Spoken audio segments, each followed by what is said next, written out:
Family pension को लेकर pension एवं पेंशनभोगी कल्याण विभाग के द्वारा महत्वपूर्ण क्लैरिफिकेशन। नमस्कार दोस्तों, आप देख रहे हैं हमारा YouTube channel government employ news. दोस्तों, सरकारी कर्मचारी की मृत्यु हो जाने के बाद उसके परिजनों को पारिवारिक पेंशन का भुगतान किया जाता है। तो इसी को लेकर पेंशन एवं पेंशनभोगी कल्याण विभाग के द्वारा एक महत्वपूर्ण जानकारी दी गई है। तो दोस्तों, इस खबर के अनुसार यदि किसी सरकारी कर्मचारी की 2 पत्नियां हैं और वो पेंशन भोगी बन जाता है तो उसके बाद में किसको पेंशन मिलेगी, इसको लेकर पेंशन एवं पेंशन भोगी कल्याण विभाग ने एक आदेश जारी किया है। दोस्तों, पेंशन एवं पेंशन भोगी कल्याण विभाग ने आदेश जारी कर स्पष्ट किया है कि फैमिली पेंशन का बंटवारा central civil services pension rules 2021 के नियमों के आधार पर होगा और किसी भी तरीके की गलतफहमी की गुंजाइश भी नहीं रहेगी।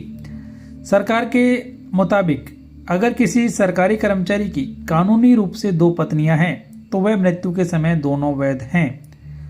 तो ऐसे मामलों में फैमिली पेंशन दोनों पत्नियों में बराबर बांटी जाएगी। यदि बाद में किसी एक पत्नी की मृत्यु हो जाए या फिर वह पेंशन पाने के योग्य न रहे तो इसका हिस्सा उसके पात्र बच्चों को दे दिया जाएगा।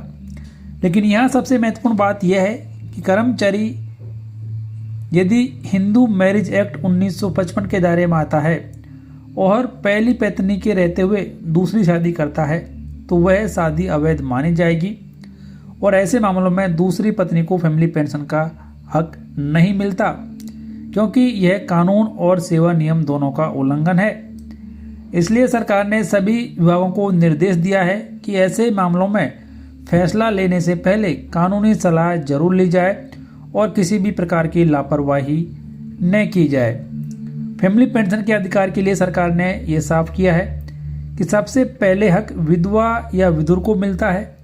उनके बाद नंबर आता है बच्चों का, जिसमें गोद लिए हुए बच्चे, सौतेले और रिटायरमेंट के बाद जन्मे बच्चे भी शामिल होते हैं। उसके बाद आश्रित माता पिता और फिर मानसिक या शारीरिक रूप से अक्षम आश्रित भाई या बहन को पेंशन का अधिकार मिलता है।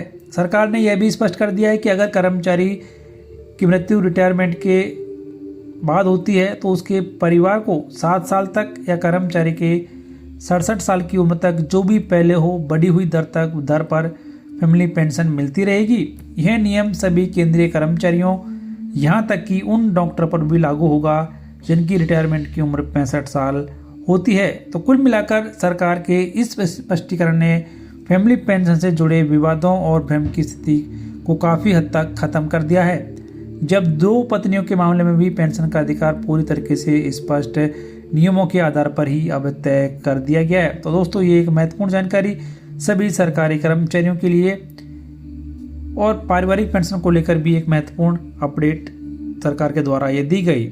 तो आदेश की कॉपी हमारे व्हाट्सएप और टेलीग्राम चैनल से आप प्राप्त कर सकते हैं, जिनका लिंक इस वीडियो की डिस्क्रिप्शन में दिया गया है। चैनल को सब्सक्राइब कर बेल आइकन प्रेस कर लीजिए ताकि हर एक फ़ायदेमंद जानकारी आप सबसे पहले देख सकें।